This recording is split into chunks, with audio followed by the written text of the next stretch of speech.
Hello, welcome back. I hope everyone is well. This is season 4, episode Yes, 2. absolutely. Yep. So welcome. Today we're going to be speaking about what is probate. I thought this would be a great topic to speak about, because we had a TikTok posted, just over about 2 weeks ago now, Mm. in regards to what is probate, and it did really well. A lot of people were interested, and we thought it would be a great topic to bring out today, in the hopes that it would interest some people as well. I feel like a lot of people have an idea of what probate is, but doesn't know exactly what probate is.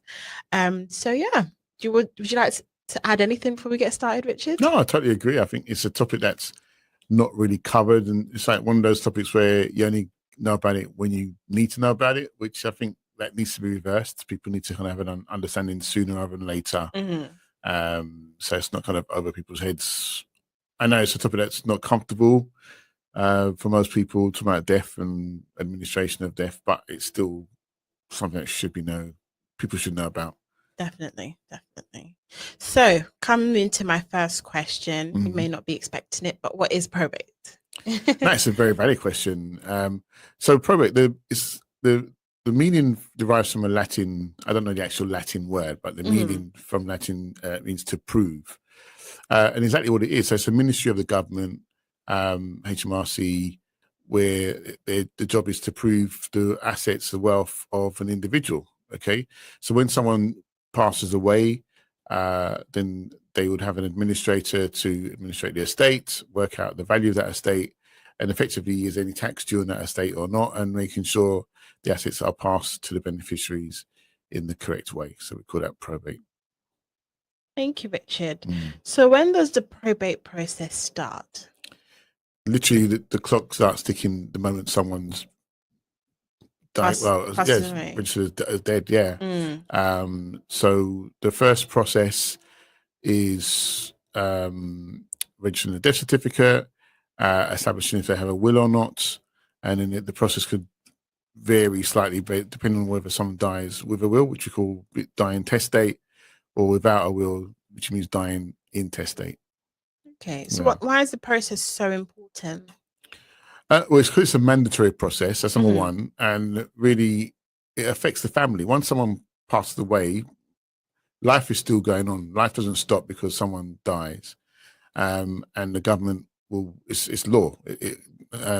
There's no time limit as to when probate should be done, but it needs to be done if assets are to be transferred from the deceased to their beneficiaries.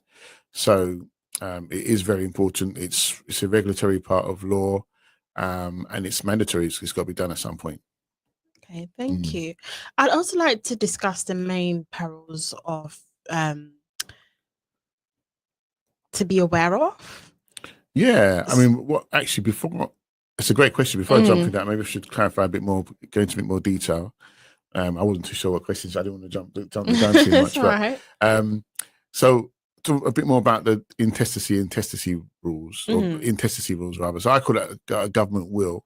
So if someone dies without a will, you are given a government version of a will, which just goes through almost a flow chart.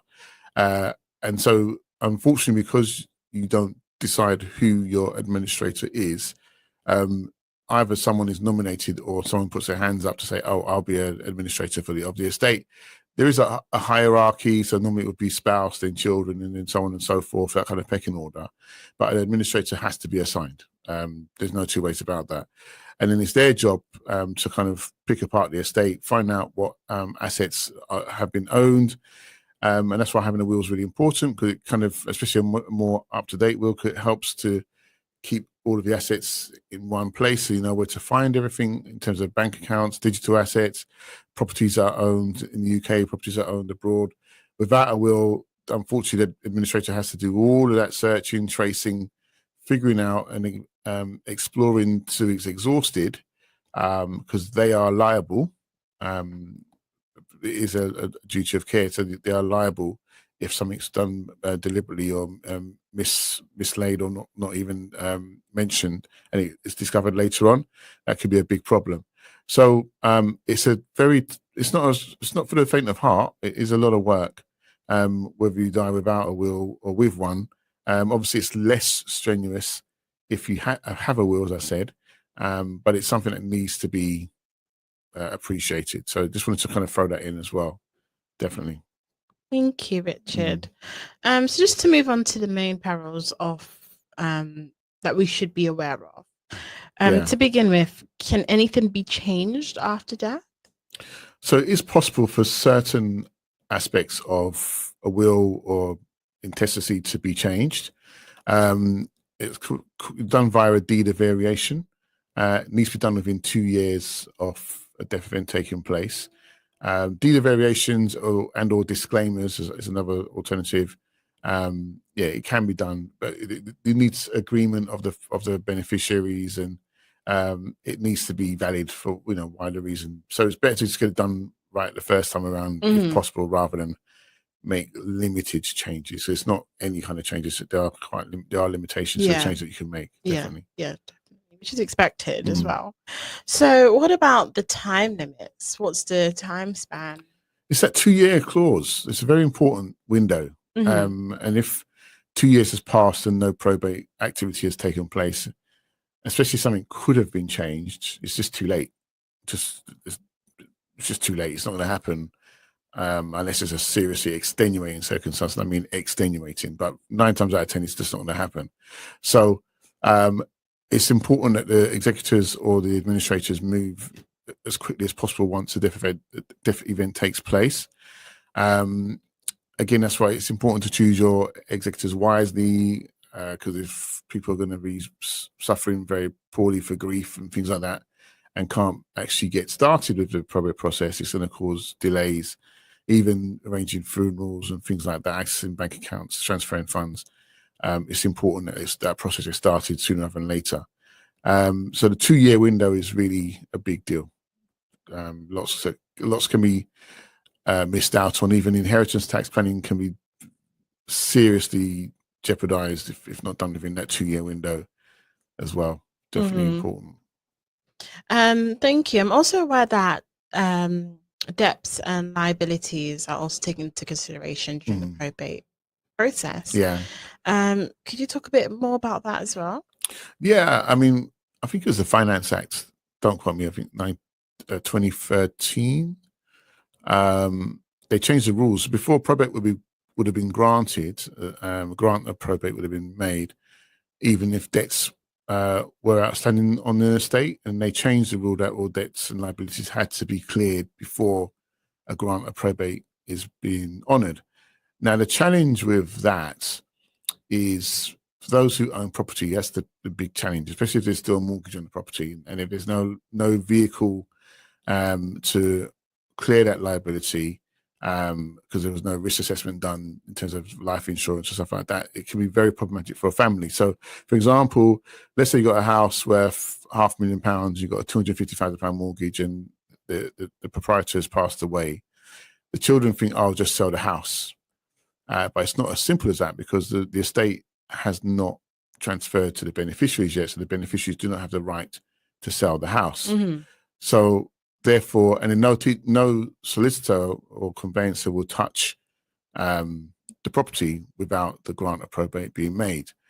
And then the mortgage company will be graceful, but at some point they're going to want the mortgage paid off.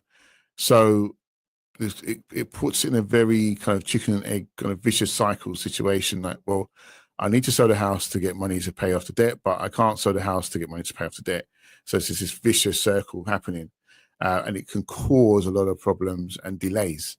And it's quite expensive to look for alternative means to raise finance to clear that debt.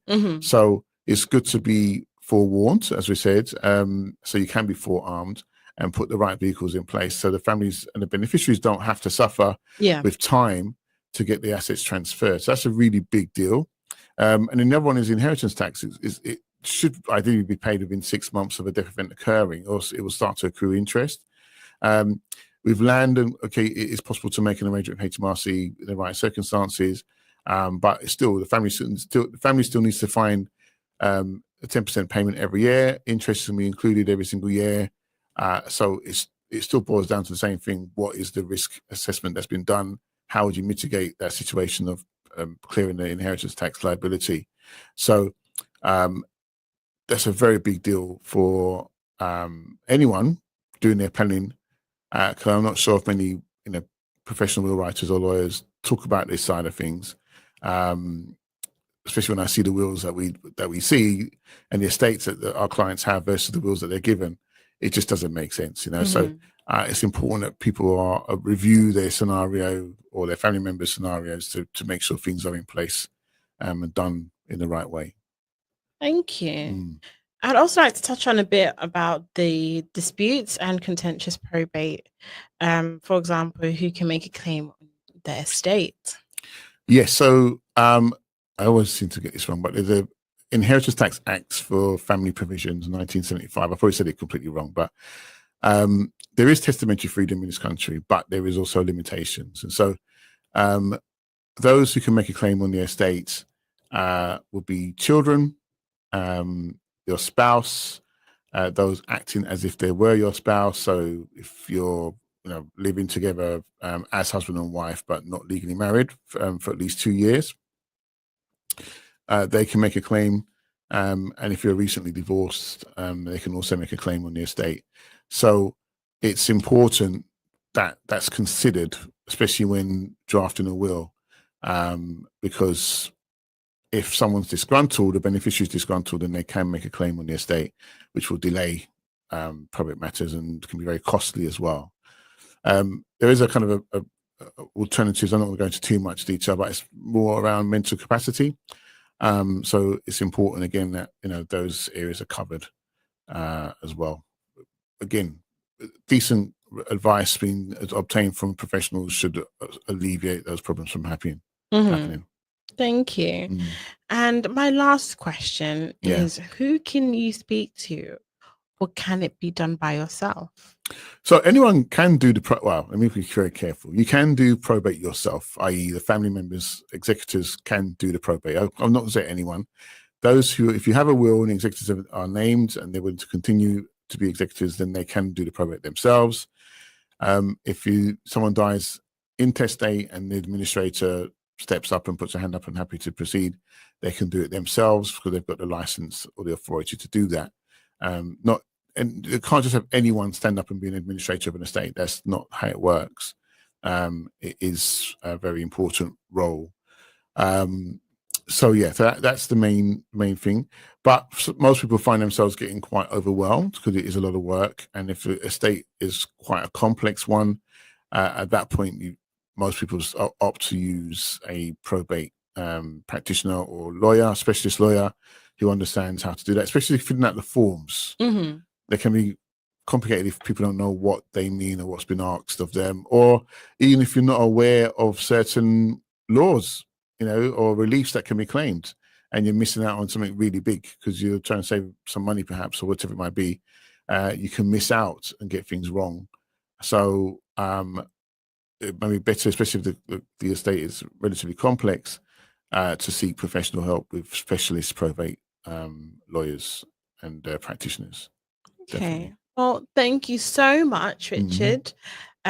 You're always informing us, giving us the information. No, Even me, I'm still learning when you're telling me, when we have these podcasts, for me, it's also an opportunity to learn more as well. So I do hope you enjoy these podcasts. Leave a thumbs up in the comment section as well. Yes, that'd be really helpful. Just so we know you're there, and you can also engage with us as well. If you have any questions, please don't hesitate to ask. Yeah. But I think you've come to a close with our podcast today. Would you like to add anything more? No, I think that's it for now. Just look out for our next podcast real soon. Got one more thing. Okay, yeah. I don't know if we said it in our last podcast, but we have 2 new videos uploaded to our Once Academy and YouTube. So please check it out. Try and add the link for you to have a look at it. But It's what is inheritance tax planning and how do trusts work. Perfect. No, brilliant stuff. All right. Thanks, everyone. Bye. See you soon. Cheers.